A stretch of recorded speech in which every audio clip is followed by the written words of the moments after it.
Good morning, my dear brother and sister, all over my all our subscriber. Today was a very important day. This was the 15 August. You all know that 15 August is the Independence Day. This independence is 75th Independence Day in our India. So কিছু কথা আমি কইতে যাই আপনার you very listen careful. আমরা পূর্বপুরুষরা our forefather fight for us many years struggle করছেন, আর বিনিময়ে আমরা একটা পাইছি পিস, ল্যান্ড অফ পিস, যেটাতে আমরা এখন বর্তমানে বসবাস করি। মেনি গ্রেট লিডার কইতে কইতে শেষ হইতে না, like Mahatma Gandhi, Subhash Chandra Bose, Ashfaqulla Khan, many other devoted great leaders devoted the whole life to the service of nation. এই যে মহান মহান নাম লইলে শেষ হইতে না, এতজন ইন্ডিয়া গেটও গিয়া দেখলে মানে কত হাজার হাজার মানুষের নাম আছে। এই যে দেশ স্বাধীন করতে গিয়া এগুলো মানুষের জান দিছেন একমাত্র ব্রিটিশ শাসনরে দমন করার লাগি। মানুষে অনেক যুদ্ধ করছে, করার পরে ব্রিটিশ থেকে মুক্তি পাওয়ার লাগি আমরা যুদ্ধ করতে করতে 1947 সালে 15 আগস্ট একটা স্বাধীন দেশ বলে আমরা পাইছি। এই স্বাধীন দেশ ওয়ার পর থেকে আমরা স্বাধীন দেশের নাগরিক।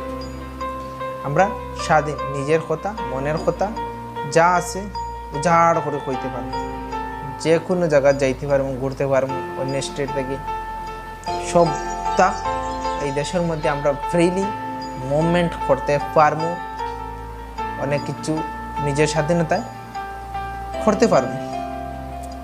এরপরেও আমরা দেশের সবচেয়ে বড় ডেমোক্রেসি, যেটা ভারতের সবচেয়ে বড় অল ওভার ওয়ার্ল্ডের মধ্যে সবচেয়ে ডেমোক্রেসি, সবচেয়ে বড় কান্ট্রি আমরা।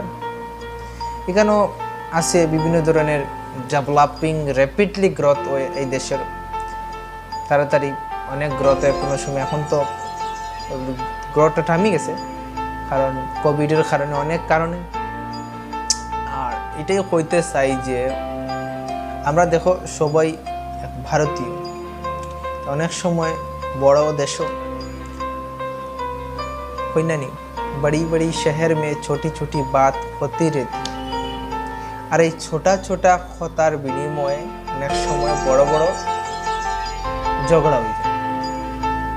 অনেক সময় দেখা যায় এগুলো কথা ননসেন্স কথাবার্তা আমরা অনেক সময় শুনিয়া থাকি, যার কোনো কইতাম কিতা যেটা হওয়া উচিত না, এরকম কথা আমরা সোশিয়াল বর্তমানে একটা আমি কথা বলি, আপনারা তো বুঝরা বর্তমান কন্ডিশনে যে সিচুয়েশন বর্তমানে, একটাই কথা কইতে চাই আমি যে যেই দেশে তুমি ভালোবাসো, এই দেশের মাটিটারে ভালোবাসো তুমি, তাহলে এই দেশের প্রত্যেক মানুষকে ভালোবাসা তোমার দায়িত্ব। না হলে তুমি প্রকৃত এই দেশের মানুষ না, কারণ এই দেশের মানুষকে তুমি যদি ঘৃণা করো, হিংসা করো, তো তুমি এই দেশের মানুষ না। কারণ এই দেশের মাটিকে যেভাবে তুমি ভালো পাও, এই দেশের মানুষকে, প্রত্যেক মানুষকে তোমাকে ভালোবাসতে হবে, নাহলে তুমি কোনোদিন ভালো মানুষ হইতে পারতে না। হিংসা মানুষের ধ্বংস করে দেয়। It is the time to take to war to somethings for our fourth generation. এটা আমরা টাইম এখন, তো আমরা যদি এখন থেকে যদি আমরা আনেওয়ালা নসলরে আমরা যদি হিংসা শিখাই, তাহলে কি তাই সেও হিংসায় পোষণ হইয়া বড় হইব। দেখা যাইব সেই হিংসা আপনারই প্রভাব করব, হিংসা আপনারই ধ্বংস করে দিব। কারণ সে যদি হিংসা করে, একজন ভালো হাজব্যান্ডও হইতে পারতো না, তার ভিতরে সবসময় হিংসা থাকতো। মানুষের হিংসা হিংসা হিংসা কোনোদিন হিংসিত মানুষ। তাই আমি আপনাদেরকে সবাইকেই বলতে চাই very very happy independence day. This is the auspicious occasion, this was the day in 1947। ওকে, এই গিফটটা আমরা পাইছি, উপলব্ধ করতাম, কিন্তু এই দেশ থেকেই আমরা যেভাবে সম্মান অর্জন, শিক্ষিত অর্জন করছি, এই দেশটিও ততটুকু ভালোবাসি।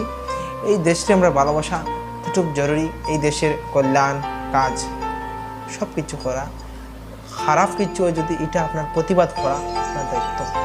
সমাজে যদি ছোটোখাটো কোনো কিছু ইয়ে থাকে, তখন ছোটো ছোটো কারণে বড় বড় জিনিস হয়। একটা কথা, কোনো দিন একটা জিনিস আমি আপনারা কই, মানুষরে তুমি একটা মানুষরে তুমি সারা জীবন যদি সারা জীবন কইয়ার না, একটা তুমি খামলা রাখছো কাজ করে তোমার বড়, তুমি তুই তারে এত ভালোবাসো, এত পয়সা দিয়ে রাখছো, কাম করেছো, যদি তার রিলিজন লইয়া তুমি তার কথা কও, যদি তার একটা গালি দাও যদি রিলিজন লইয়া, কিন্তু এই রিলিজনের গালিটা আপনার কিন্তু বুকের মধ্যে গীতি দিব, এই মনে রাখবো, কিন্তু এটা বলতে না এক লাগে ধর্ম মানক আর না মানক। তাই আমার রিকোয়েস্ট, যে কোনো জোর হাতের রিকোয়েস্ট, আমার যেও আমার ভিডিওটা দেখায়, কোনো দিনে কোনো ধর্মর নামে কুটু উক্তি কোনো দিনও করার যায় না। কারণ কুটুক্তি করবায় অন্য ধর্মের লইয়া কোনো মানুষ সহ্য করতো না। ইভেন হে ধর্ম মানক আর না একদম যাওক না কোনোদিন হে ধর্ম মানে মানাত করাত এগুলো, এরপরেও তারা যদি একটা ধর্ম লইয়া উক্তি করো, তার কিন্তু দই লইব, এগুলো অধর্মর কাজ। ফার্স্ট এটাও কইতে চাই, হ্যাপি ইন্ডিপেন্ডেন্স ডে। সুখে থাকো সবাই, দেশের মানুষ সুখে থাকো। আর এটাও কইতে যাই যে প্লিজ মাই রিকোয়েস্ট, ধর্ম লইয়া বাড়াবাড়ি করবা না। কারণ ধর্ম হইল নিজের ধর্ম, নিজের কাছে রাখো। আর দেশটারে একটা শান্তির দ্বীপ বানাইতে সবাই মিলে একটা পরিবেশ, সুখের পরিবেশ তৈরি করি, সবাই ভালোবাসবে সেখানে সবাইকে, সেখানে সবাই সবার আপন নিজরে দেখলে আর একজন দেখলে শত্রু লাগতো না, সবরে আপন লাগতো, আপন মনে হতো, আপন লাগতো। এরকম সব এরকম আমরা বিহেভ করব, যারা সবে আমরা আপন থাকি। তে thank you for watching my video. Okay, by.